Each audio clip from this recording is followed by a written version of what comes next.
BA प्रथम वर्ष राजनीति विज्ञान के विद्यार्थियों, आज मैं आपको आपके प्रथम प्रश्न पत्र राजनीति विज्ञान के मूल आधार के अंतर्गत बहुत ही महत्वपूर्ण विषय राज्य की उत्पत्ति के सामाजिक समझौता सिद्धांत के संदर्भ में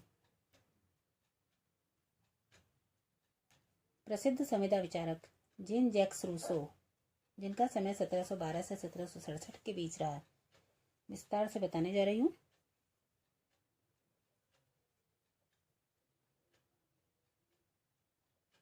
अठारहवीं सदी के महान फ्रांसीसी विचारक रूसो का जन्म 23 जून 1712 को जेनेवा में हुआ।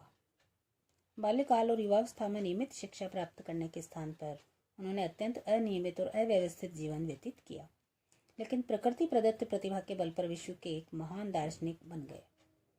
उन्होंने संपूर्ण सामाजिक और राजनीतिक व्यवस्था के पुनर्निर्माण की मांग करके फ्रांस की राज्य क्रांति को सुदृढ़ दार्शनिक अधिकार प्रदान किया, आधार प्रदान किया गया। रूसो ने अपने प्रारंभिक लेखों discourses on the progress of arts and sciences और डिस्कोर्स ऑन इनइक्वालिटी में प्राकृतिक अवस्था को आदर्श बताते हुए सभ्यता जन्य दोषों के संबंध में अपने विचार व्यक्त किए, परंतु हमारे दृष्टिकोण से 1762 में उनकी प्रकाशित पुस्तक सामाजिक संविदा द सोशल कॉन्ट्रैक्ट अत्यधिक महत्वपूर्ण है। सामाजिक समझौता सिद्धांत का वर्णन इसी पुस्तक में दिया गया है। हॉब्स और लॉक के समान रूसो के द्वारा सामाजिक समझौता सिद्धांत का प्रतिपादन किसी विशेष उद्देश्य से नहीं किया गया, लेकिन रूसो ने जिस रूप में अपने विचारों को प्रतिपादित किया उससे यह स्वतंत्रता, समानता, प्रजातंत्र का अग्रदूत बन गया है। सर्वप्रथम मानव स्वभाव प्राकृतिक अवस्था के बारे में रूसो का मत है कि प्राकृतिक अवस्था के व्यक्तियों का जीवन बुद्धि द्वारा चालित न होकर भावनाओं द्वारा चालित था, और ये भाव मुख्यतः दो प्रकार के थे: आत्मरक्षा की प्रवृत्ति और दया की प्रवृत्ति। रूसो के मतानुसार प्राकृतिक अवस्था सभ्य सामाजिक अवस्था से कहीं अधिक श्रेष्ठ थी। आदिम मनुष्य एकाकी और जंगली जीवन व्यतीत करता था। उसकी इच्छाएं और आवश्यकताएं बहुत अधिक सीमित थीं और वह पूर्णतः स्वतंत्र, संतुष्ट और सुखी था। इस प्रकार आदिम प्राकृतिक अवस्था आदर्श थी, लेकिन यह अवस्था अधिक समय तक नहीं रह सकी और मानवीय सभ्यता के विकास के साथ साथ मानव जीवन में अनेक बुराइयों ने घर कर लिया। इस संबंध में रूसो की ये प्रसिद्ध उक्ति है: मनुष्य स्वतंत्र उत्पन्न होता है, किंतु फिर भी प्रत्येक स्थान पर वह बंधन में है। समझौता यदि हम देखें रूसो का, तो इस प्रकार प्राकृतिक अवस्था की सरलता, समानता और प्रसन्नता जाती रही और समाज की लगभग वही दशा हो गई जो हॉब्स की प्राकृतिक अवस्था में थी। युद्ध और संघर्ष के इस वातावरण का अंत करने के लिए व्यक्तियों ने पारस्परिक समझौते द्वारा समाज की स्थापना का निश्चय किया।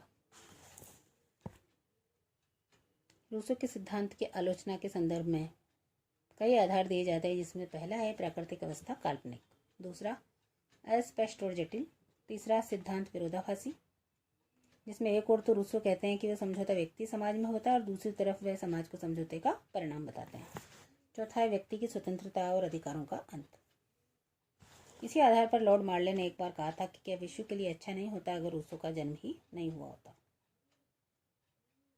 पांचवा राजसत्ता, निरंकुश और स्वेच्छाचारी। रूसो के समझौते के अंतर्गत राजसत्ता के रूप में सामान्य इच्छा का निर्माण हुआ है, परंतु उसने सामान्य इच्छा की जो व्याख्या की है उसे निरंकुश और स्वेच्छाचारी राज्य को जन्म मिला।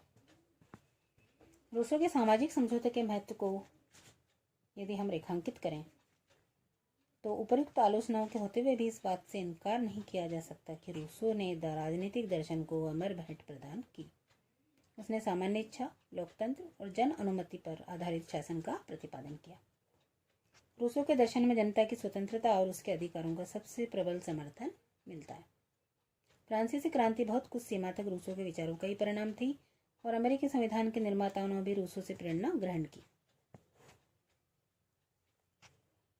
रूसो के प्रभाव के संबंध में जेएम कोहन ने ठीक ही कहा है कि 2 शताब्दियों तक यूरोपीय विचारधारा पर रूसो का जितना प्रभाव पड़ा उतना अन्य किसी व्यक्ति का नहीं। तो इस प्रकार से रूसो का सामाजिक समझौता जनता के लिए स्वतंत्रता और उसके अधिकारों का प्रबल समर्थक बना। धन्यवाद।